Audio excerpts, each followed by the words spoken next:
Madam, আপনি দরজা আটকাচ্ছেন কেন? কেন আটকেছি তুমি বুঝতে পারছো না সোনা? না, না, মানে আসলে এ কি বাবু, তুমি ঘেমে যাচ্ছ কেন? আর তোত্তাচ্ছ কেন? কি হয়েছে তোমার? ম্যাম, আপনি আগে বলেন দরজা আটকাচ্ছেন কেন? জান, তোমার সাথে একান্তে সময় কাটাবো বলে রোম্যান্স করব তাই। দরজা খোলা থাকলে কেউ এসে আমাদের যে কোনো সময় ডিস্টার্ব করতে পারে।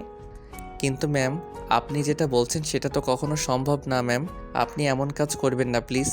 তাহলে এসব জানাজানি হলে কেলেঙ্কারি হয়ে যাবে। তুমি তো খুব ভালো করে জানো আমি কেমন মেয়ে, কারো ধার ধারি না। আর কেন সম্ভব না? আমি না তোমাকে ভালোবাসি, আর তুমিও আমাকে ভালোবাসো। তাহলে কেন সম্ভব না? না, না, আমি আপনাকে ভালোবাসি না। আমি একটা ছোটোখাটো মানুষ। আপনার মতো একটা বড়লোকের মেয়েকে ভালোবাসার মতো ভুল করতে চাই না। যে স্বপ্নটা কখনো পূরণ হবে না, সেই স্বপ্ন আমি দেখতে চাই না। প্লিজ ম্যাম, আপনি এখনই উল্টাপাল্টা কিছু করবেন না, তাহলে অনেক বড় সমস্যা হয়ে যাবে। কি এমন সমস্যা হবে শুনি? আর তুমি এমন ভয় পাচ্ছ কেন জান? এসব জানাজানি হয়ে গেলে সবাই আমাকে অনেক খারাপ ভাববে, আপনার সম্মানটা নষ্ট হয়ে যাবে। প্লিজ এমনটা করবেন না, তাহলে কিন্তু অনেক ঝামেলা হয়ে যাবে। শোনো, অফিসটা আমার, আমি যা ইচ্ছে তাই করব। তাতে কার কি? দরকার পড়লে আর 10টা ছেলের সাথে রোম্যান্স করব। তাতে কার কি সমস্যা আছে? হ্যাঁ, হ্যাঁ, হ্যাঁ, আপনি 10-12টা ছেলের সাথে রোমান্স করেন, তাতেও সমস্যা নেই। তারপর আমাকে ছেড়ে দেন প্লিজ। আমার সাথে এরকমটা করবেন না। ম্যাম, আপনি তো জানেন আমি অনেক গরিব ঘরের একটা ছেলে। আমাদের মতো মানুষ যেখানে কোনো ভুল ছাড়াই শাস্তি পায়, সেখানে যদি এমন কিছু করি আর এসব বাইরে জানাজানি হলে আমাকে এর জন্য কী শাস্তি পেতে হতে পারে, ফলস্বরূপ আমাকে এখান থেকে চলে যেতে হবে। আর আপনি ভালো করেই জানেন আমাকে চাকরিটা কত যুদ্ধের পর পেতে হয়েছে। চাকরিটা চলে গেলে আমাকে রাস্তায় গিয়ে দাঁড়াতে হবে। আপনি কি তেমনটা চান বলেন?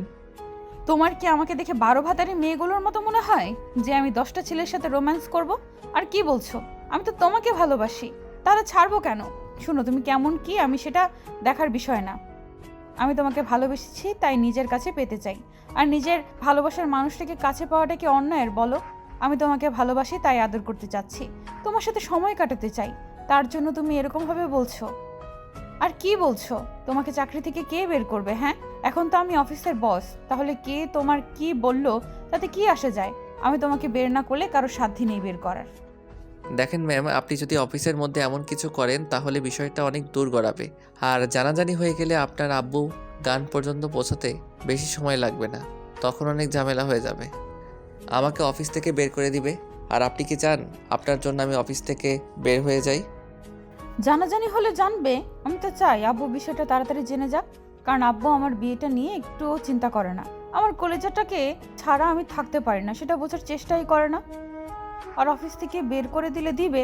আমিও চাই না আমার বর এরকম ছোটখাটো একটা পদে জব করুক। তুমি বেরিয়ে গেলে আমাদের যে দ্বিতীয় অফিসটা আছে, আমি ওইখানে তোমাকে এমডির দায়িত্বে বসাবো। তাহলেই তো তোমার অবস্থার আরো পরিবর্তন হয়ে যাবে। আর কেউ বলতেও পারবে না তুমি আমার জন্য অযোগ্য। ম্যাম, আমি অতি সামান্য একটা ছেলে। আপনি যে স্বপ্ন দেখেছেন আমাকে নিয়ে, সে স্বপ্নটা না দেখাই ভালো। যার যে জায়গা তাকে সেখানেই মানায়। আমাকে কখনো এমডির দায়িত্বে মানায় না। আর আমি চাইও না বড়লোকের মেয়েকে নিজের প্রেমের জালে ফাঁসিয়ে এরকম কিছু করতে, তাতে সারা জীবন মানুষের কাছে কথা শুনতে হবে। প্লিজ ম্যাম, এমন কিছু করবেন না। আমি চাই না আমাদের মাঝে উল্টাপাল্টা কিছু একটা হয়ে যাক আর তাতে সম্মানটা চলে যাক। তোমাকে সমাজের চোখে আমার জন্য যোগ্য করে তুলবো। জান, তুমি নিজেকে সব সময় এত ছোট ভাবো কেন? জানো না আব্বু তোমাকে কতটা পছন্দ করে? আর এসব কি বলছো কলিজা? তুমি আমাকে প্রেমের জালে ফাঁসাওনি, আমি নিজেই তোমাকে ভালোবাসি। আর সম্মান যাবে কেন? উল্টাপাল্টা কিছু একটা হলে তো তোমার কলিজার সাথেই হবে। তখন না হয় আমি প্রেগনেন্ট হয়ে যাব, আর আব্বু তোমার সাথে জোর করে আমার বিয়েটা দিয়ে দিবে। আমি খুব সহজেই তোমাকে পেয়ে যাব বাবুটা। আপনার কাছে বিষয়টা মজার লাগলেও আমার কাছে বিষয়টা কোনো মজার না। এখানে আমার সম্মানের প্রশ্ন। এমন কিছু হয়ে গেলে আপনার সম্মানটা না আমারটাই যাবে, কারণ আমি গরিব ঘরের ছেলে। ঈশানের কথায় রুহি প্রচণ্ড পরিমাণে রেগে যায়। ওর অনেকটা কাছে চলে আসে, তারপর শার্টের কলার 2 হাতে আঁকড়ে ধরে অগ্নিমূর্তি রূপ ধারণ করে বলতে লাগলো। কুত্তা হারামি, তো সাহস কি করে হয় সব কথা বলার? তোকে আমি যতটাই উপরে ওঠানোর চেষ্টা করি, তুই নিজেই দূরে চলে যাস আর নিজেকে ছোট প্রমাণ করিস। শোন, এসব কথা আর বলবি না। আমি তোকে ভালোবাসি, তুই আমাকে বাসিস কি না আমি সেটা জানতে চাই না। আমার শুধু তোকেই লাগবে, অন্য কাউকে না। আমার লাইফে আমি তোকে ছাড়া অন্য কাউকে কল্পনাও করতে পারি না। তোকে ভালোবাসি আর আমার তোকেই লাগবে। কিন্তু ম্যাম, আমি আপনাকে ভালোবাসি না। আমার যোগ্যতা নেই আপনার পাশে দাঁড়ানোর। তাই শুধু শুধু আপনাকে ভালোবাসার মতো ভুলটা আমি করতে চাই না। যোগ্যতা থাকলে আমি ঠিকই আপনাকে ভালোবাসতাম। এই সামান্য বিষয়ের জন্য তুই আমাকে ভালোবাসবি না, দূরে সরিয়ে দিবি, তাই তো? হ্যাঁ, কারণ এটাই এই পৃথিবীর নিয়ম হয়ে গেছে, তাই আমি। ঈশান কথাটা শেষ করার আগেই রুহি ওদের চার ঠোঁট এক করে দিল আর পাগলের মতো কিস করতে লাগলো। একটা সময় ঈশান আর থাকতে না পেরে রুহির কোমর জড়িয়ে ধরল। সাথে সাথে রুহি অবাক হয়ে গেল। ঈশান কিছুক্ষণ রুহির সাথে রেসপন্স করলো, তারপর হঠাৎ করেই ওর মনে পড়ল রুহি ওর অফিসের ম্যাম। সাথে সাথে ঈশান রুহিকে ধাক্কা দিয়ে দূরে সরিয়ে দিল আর বলতে লাগলো, ম্যাম, এসব একদম ঠিক না।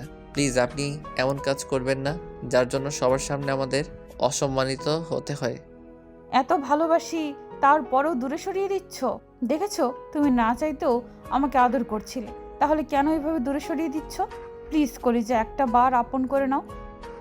কথা দিচ্ছি, বাসা থেকে যদি আমাদের মেনে নাও নেয় তাহলে তোমাকে নিয়ে অনেক দূরে চলে যাব। তোমার সাথে আমি রাস্তাতে থাকতেও রাজি, জান। শুধু তোমার ভালোবাসাটা চাই আমার। আপনার এই ডায়লগ শুধু নাটকের সিনেমাতেই মানায়, অন্য কোথাও নয়। তাই আবেগের বশে এরকম কথা না বলে বাসায় গিয়ে মন দিয়ে ভাবেন, বুঝতে পারবেন কত বড় ভুল করেছেন। আপনি না হয় আবেগের বশে ভুল করেছেন, আমি তো সেটা করতে পারি না। এখন হয়তো আপনাকে আমি ভালোবাসি না, কিন্তু যদি কখনো ভালোবেসে ফেলি আর ভুল করে আপনার মায়ায় পড়ে যাই, তাহলে আমার থেকে বেশি কষ্টটা আর কেউ পাবে না। কারণ আপনি হয়তো 2 দিনেই আমার মায়াটা কাটিয়ে উঠতে পারবেন, আমি আপনার মায়াটা জীবনেও কাটিয়ে উঠতে পারবো না। তাই প্লিজ ম্যাম, এমন কোনো কাজ করবেন না যার জন্য আমাকে কষ্ট পেতে হয়, এই শহর ছেড়ে আমাকে চলে যেতে হয়। তার উপর আপনার আব্বু জানতে পারলে কখনোই আমাদের সম্পর্কটা মেনে নিবে না। ঈশানের কথায় রুহি প্রচণ্ড পরিমাণে রেগে গেল।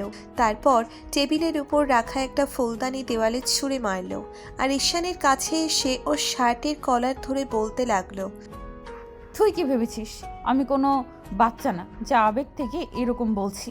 তোর কাছে আমার ভালোবাসাটাকে এতটাই তুচ্ছ মনে হয়? তোকে ভালোবাসি বলে এতটাই নিচু ভাবিস? আমাকে কি করে এমনটা ভাবতে পারলি? তোর কি মনে হয় বড়লোকের মন বলতে কিছু নেই? শুধু তোদেরই মন আছে? তোদের ইমোশন নিয়ে খেলার শক্তিটা শুধু বড়লোকদেরই আছে? তুই কেন এমনটা ভাবিস বল? আমি তোকে ভালোবাসি বলেই বারবার তোকে কাছে টেনে নিই, আর তুই আমাকে এত ভালোবাসার পরেও সেটা প্রকাশ করিস না। শেষবারের মতন বলে দিলাম, তুই যদি আমাকে ভালো না বাসিস তাহলে জোর করে তোকে বিয়ে করব। আর যদি বিয়ে না করিস তাহলে তোকে অন্য কারো হওয়ার আগে কিংবা তোকে হারিয়ে ফেলার আগে নিজেকে শেষ করে দিব। আর সেটাই হবে তোর জন্য শাস্তিটা। ম্যাম, আপনি কেন বুঝতে চাইছেন না? এটা কখনো সম্ভব না। প্লিজ উল্টাপাল্টা কিছু করবেন না। যদি তেমনটা করেন তাহলে ভাববো আপনি আজকের কথাগুলো সব মিথ্যা বলেছেন, আর আপনি এমনটা টাইম পাস করার জন্য করেছেন। ঈশানের কথাটা শেষ হওয়ার আগেই রুহি ওর মুখের দুই পাশে হাত দিল, তারপর বলতে লাগলো, তুমি কেন বুঝতে চাইছো না? আমি সত্যি তোমাকে অনেক বেশি ভালোবাসি, থাকতে পারি না তোমাকে ছেড়ে। তাই নির্লজ্জের মতো বারবার তোমাকে কাছে টেনে নেই। তুমি কেমন সেটা আমার দেখার বিষয় নয়। তোকে ভালোবাসি সেটাই আমার কাছে অনেক। প্লিজ একটা বার আমাকে ভালোবেসে দেখো। তোমাকে দূরে সরিয়ে থাকতে আমার খুব কষ্ট হয় কলিজা। ঈশান কোনো কথা বলছে না, চুপচাপ রুহির অসহায় চোখের দিকে তাকিয়ে আছে।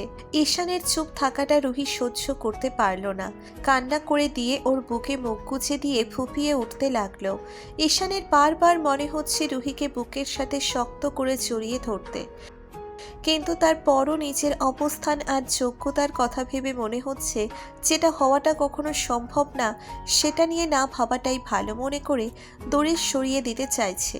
ঈশান জানে রুহি প্রচণ্ড পরিমাণে একটা রাগী মেয়ে, তাই ঈশান বলতে লাগলো, প্লিজ পাগলামি করবেন না। আপনি আবারও ভেবে দেখেন, এটা কখনোই হওয়া সম্ভব না। এই সম্পর্ক কখনোই সামনের দিকে এগোবে না, এর কোনো ভবিষ্যৎ নেই। তোমাকে কি করে বোঝাবো? তুমি শুধু আমার মন প্রাণ জুড়ে আছো। তুমি আমাকে হারিয়ে ফেলার ভয় হয়তো এরকম বলছো, তাই না? আমি যদি তোমাকে বিয়ে করে নেই তাহলে তো তোমার সব ভয় কেটে যাবে, তাই না?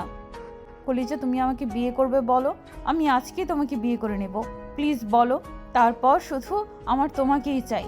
আমি তোমাকে ছেড়ে আর দূরে থাকতে পারছি না। ম্যাম, আপনি পাগল হয়ে গেছেন। এসব শুধু গল্প আর সিনেমাতে, মানে বাস্তব লাইফে এসব ডায়লগ না দিলে ভালো হয়। বলছি না আমার তোকেই চাই? তারপরও কেন বুঝতে চাইছিস না আমি তোকে ভালোবাসি আর খুব শীঘ্রই নিজের করে নিব? যদি না পারি এই মুখটা আর কখনো তোকে দেখাবো না। রুহি কান্না করতে করতে কেবিন থেকে বেরিয়ে গেল। ঈশান কিছুক্ষণ চুপ করে থেকে তারপর নিচের কেবিনে গেল। সারাটা দিনই ঈশান কোনো কাজ করতে পারল না, শুধু রুহির বলা কথাগুলো মাথার মধ্যে ঘুরপাক খেতে লাগলো। তারপরে একটার সময় অফিস ছুটি হলে ঈশান বাসায় আসতেই জানতে পারল আব্বু আম্মু ওর বিয়ে ঠিক করে ফেলেছে তার বন্ধুর মেয়ের সাথে, তাও সেটা কালকেই। এমন কিছু শুনেই ঈশান কিছুক্ষণ চুপ করে রইল। তারপরও আব্বু আম্মুর ডিসিশনের উপর কখনো কথা বলেনি, তাই কোনো কথা না বলে রুমে চলে গেল। ঈশান বারবার ভাবছিল কি করবে, আবার পরক্ষণেই ভাবছিল যাকে নিয়ে স্বপ্ন দেখাটাই ব্যর্থ, তার জন্য নিজেকে আটকে রাখাটা পাগলামি। পরদিন বিকালের দিকে পাত্রীপক্ষের সবাই ঈশানের বাসায় আসলো, আর ওদের বাসায় বিয়েটা হলো। কিন্তু একটা আশ্চর্যের ব্যাপার হলো, বিয়ের সময় ঈশানের অফিসের বস সেখানে ছিল। বসকে জিজ্ঞেস করলে বলেছিল ওর আব্বু নাকি ওনাকে ডেকেছে, তারপর অনিচ্ছা সত্ত্বেও বিয়েটা করলো। কিন্তু একটা বার মেয়েটার মুখটা দেখা তো দূরে থাক, ওর নামটাও নিজের কানে শুনতে পায়নি। শুধু বারবার মাথায় ঘুরপাক খাচ্ছিল। রুহি এসব জানতে পারলে হয়তো উল্টোপাল্টা কিছু একটা করে ফেলবে। বিয়েটা শেষ হতেই ঈশান সেখান থেকে রুমে চলে যায়। তারপর কিছুক্ষণ ব্যালকনিতে গিয়ে দাঁড়িয়ে রইল। রুহির কথাগুলো মনে পড়ল আপনা আপনি। ঈশানের চোখে পানি চলে আসে, তারপরও নিজেকে স্বাভাবিক করে ভাবে। যেটা হবার নয় সেটা ওকে বোঝালেই হয়তো বুঝতে পারবে। উনি আমার কপালে নেই, তাহলে কান্নাকাটি করে কি হবে? তো রাত 10টার দিকে আম্মু ঈশানের বউকে ওর রুমে নিয়ে যায়। তারপর বেশ কিছুক্ষণ ঈশানকে বুঝিয়ে রুমে পাঠালো। ঈশান রুমে এসে দেখে নতুন বউ বিছানার মাঝখানে ইয়া বড় 1 ঘন্টা দিয়ে বসে আছে। ঈশানকে দেখে মেয়েটা কেমন হাত মুচড়াতে লাগলো। ঈশান বুঝতে পারলো মেয়েটা হয়তো একটু ভয়ে আছে, তাই ওকে স্বাভাবিক করার জন্য বলল, আপনি ভয় পাবেন না, যতটা বাজে আমাকে ভাবছেন ততটা বাজে নই। তাছাড়া আমি একজনকে পছন্দ করতাম, ভালোবাসি কিনা জানি না, কিন্তু মেয়েটা আমাকে পাগলের মতো ভালোবাসতো। তারপরও টাকা পয়সার বড়লোকের এই বিশাল দেওয়ালের কারণে আমার ভালোবাসাটাকে হেরে যেতে হয়েছে। আমি জানি না ওই এসব জানার পর কি করবে, হয়তো নিজেকে আটকে রাখতে পারবে না। থাক, এসব কথা আমি ধরে নিয়েছি, ও আমার ভাগ্যে নেই। আপনাকে একটা কথা বলি, আপনি তো আমার বিষয়ে জানেন না, তাহলে কেন বিয়ে করতে গেলেন আমাকে? জানি না, তবে এখন থেকে জেনে নিব। কিন্তু আপনাকে দেখেই বোঝা যাচ্ছে আপনি অনেকটা ভয়ে আছেন। ভয় পাবেন না, আমি অতটা বাজে নই যতটা আপনি ভাবছেন। আচ্ছা শুনুন, আপনি বিছানাতে ঘুমিয়ে পড়ুন, আমি সোফায় শুয়ে পড়ছি। ঈশান একটা বালিশ আর চাদর নিয়ে যখন সোফার দিকে যাবে তখনই মেয়েটা উঠে আসলো আর ঈশান হাত ধরলো। সাথে সাথে ঈশান মেয়েটার দিকে ফিরলে ওর মুখের দিকে তাকালে যেন আকাশ থেকে পড়লো আর বলতে লাগলো, রুহি তুমি না, মানে আসলে আপনি কেন? এখানে অন্য কেউ থাকলে খুশি হতে। না, মানে তুমি আসলে আপনি তো এখানে থাকার কথা ছিল না। আমার আব্বুর বন্ধুর মেয়ের তো এখানে থাকার কথা, যার সাথে একটু আগে আমার বিয়ে হয়েছে। তুমি কি ভেবেছো অন্য কাউকে বিয়ে করে নিবা আর আমি এত সহজে সেটা মেনে নেব? কখনো না। শোনো, সবটা আমার প্ল্যান ছিল। তোমাকে আমি কি বলেছিলাম? যে আমি তোমাকে খুব শীঘ্রই নিজের করে চাই, একটা মুহূর্তও দূরে রাখতে পারবো না। বাসায় গিয়ে আব্বু আম্মুকে সবটা বলেছিলাম। আব্বু আম্মু কথা বলছিল না, তাই একটু নাটক হয়েছিল তোমাকে পাওয়ার জন্য। তাতেই আব্বু আম্মু সবটা মেনে নিয়েছে। এখন তুমি যদি আমাকে মেনে নাও তাহলে তো বুঝতেই পারছো তোমার কি হাল করে ছাড়বো। আর কি বললে তুমি আমাকে এত ভালোবাসো আর বলতে পারোনি?